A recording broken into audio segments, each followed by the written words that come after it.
I grew up around Native American people, primarily the Cheyenne and the Crow. I remember coming home one day and we were going to go into one of the kids' teepees with his parents, and the mother said, "Take those shoes off, they'll make you sick." It was just strange why she would say they would make you sick. Well, I wouldn't have had a clue at that time. In simple terms, grounding is literally putting your bare feet on the ground. When you do that, you're in contact with the earth, and Mother Earth is endowed with electrons. And these electrons are literally absorbed through your feet. It's like taking handfuls of antioxidants, but you're getting it through the feet. Grounding means connecting to the earth to support the specific function of the organs of your body. It supports the body as a whole, but it specifically supports organ systems down to the tissues and the cellular function of the entire body. In 1960, we invented synthetic materials. The first thing we did was we put synthetic soles on the shoes. We started wearing sneakers. So it's the most common sense thing that we are organisms that live and grow and depend entirely on the earth while we're alive. And yet we have completely isolated ourselves from it. We're so disconnected that it becomes this weird thing if we actually slip our shoes off. 95% of people walk insulated on the earth. This was the single thing that happened that probably caused the proliferation of inflammation-related health disorders far and above anything else. This is so incredible. This is Nobel Prize material. I got involved in the cable industry in the early 60s. I first learned the need to ground cable signals as we were developing the industry. When you run a wire into the house, before you can go into the house, you have to ground the cable. I mean, you have miles of wire hanging up there in the air. If there's lightning in the air, it's going to hit the cable. And so what you want to do is create a path to ground for the lightning so that it doesn't enter the house or blow up the TV or create a fire. One day I was sitting at a computer and the computer kept crashing. I knew it was static electricity, so I put a piece of tape across my desk and grounded it. Then I realized in that process that the outlet wasn't grounded, so I fixed it so that I could get rid of the static electricity. And I didn't think too much about it. I walked outdoors and I sat on a bench. This tour bus pulled up, and it looked like they had just been to one of these outlet malls, and white Nike shoes were on sale. It just dawned on me. I asked the question, I said, I wonder if it's possible that humans are, we're no longer naturally grounded. I wonder if these shoes could be interfering with us.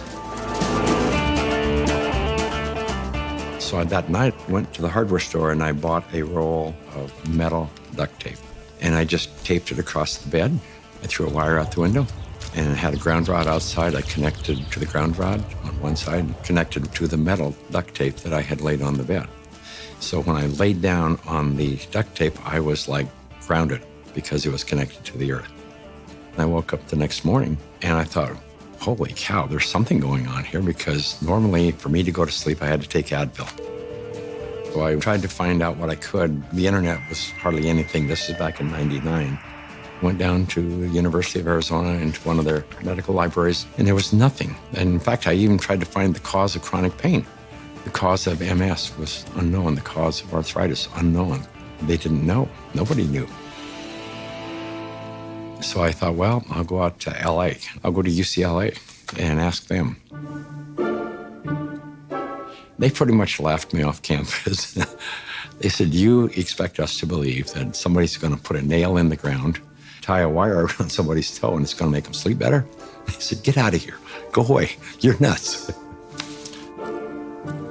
So I ended up having to put together my own study, and we grounded 60 people, and the reports that came in were unbelievable. TMJ disappeared, PMS disappeared, inflammation reduced, pain. Everybody slept better. Found an anesthesiologist in San Diego, and he says, I don't think there's anything to what you're doing. There's got to be an anomaly here, but I'll entertain you. He says, I will prove that you're wrong. We did the study. It's the first study that I did that was a legitimate study where we had quantifiable data. Then we decided, well, we're going to do a big study now. And we ended up attracting scientists, physicists. When they saw the study, everybody said, well, this is really pretty interesting. I didn't know anything about grounding. I had never heard of it at all, but I became a new mom, and I had my first child, and she had colic, and she cried and cried and cried. First thing I did, being a physician myself, was take her to the pediatrician, and remember distinctly leaving that pediatrician's office with a knot in my stomach, because the first thing they told me is, it's a baby, let him cry. Literally the only time I noticed that she wasn't in pain, and the only time I could soothe her, was when I was outside and I was barefoot and I had her in my arms. And every time we were outside, she relaxed. I noticed if I did use a stroller or if she was in a car, she was still in pain and uncomfortable. This is not placebo effect. Like, she had no idea if I was wearing shoes or not. She doesn't know that. I'm holding her either way. And I just slowly started realizing this child can only take a nap and feel comfort is if she was on my skin, held skin to skin, and I was barefoot. She'd be dead asleep, and if I stepped in the house and took both my feet off the ground, she would wake back up and the pain response would come back. And I didn't know what it was called, and I didn't at that time feel comfortable thinking about using it in my conventional medical practice, but I just knew that this is what I'm gonna do to help my child. I was working with a mentor of mine, and she recommended that I ground my energy. I didn't know what she meant by ground yourself. So the first thing I did was go home and look it up on the internet. And through doing a search about grounding, I found Clint Ober's work and the book about earthing. And I realized that it's a real thing and a real healing modality with tons of medical literature behind it. I first learned about grounding maybe 12, 13 years ago through one of the trainers for the Tour de France team from the US, and he was using it with many of their athletes and with surprising results. And I think that surprising best summarizes my response to it because it didn't seem to make sense. I think I became a believer once I started to explore the science.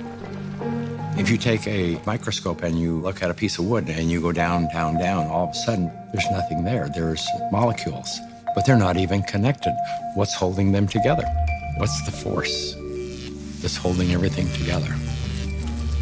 Our body is electrical. This is all electronic equipment. The heart, the lungs, the brain. I mean, this is electrical equipment. It's all electrical. Everything is electrical. Unbeknownst to us, we live inside a battery.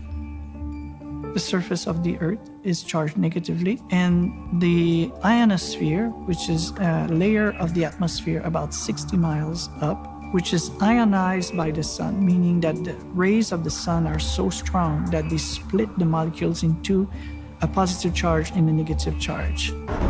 The negative charge are transferred to the surface of the Earth through lightning mainly, and the positive charge stay 60 miles up. The problem arises when we don't have negative charge. So we need grounding just as we need air and we need sunshine. Stephen Sinatra, who was a cardiologist from back east, was attending a convention. We sat down with Stephen and told him the story of what I was doing. Now he said, well, if you're affecting pain, he says, you need to be researching inflammation. You don't have arthritis, you don't have cancer, you don't have all these health disorders. What you have is chronic inflammation. We have so much inflammation in the body, and it comes out in illnesses. We go to a doctor with all these complaints, but a lot of it is silent inflammation, including my specialty, heart disease. Heart disease is an inflammatory process. So how do we reduce inflammation?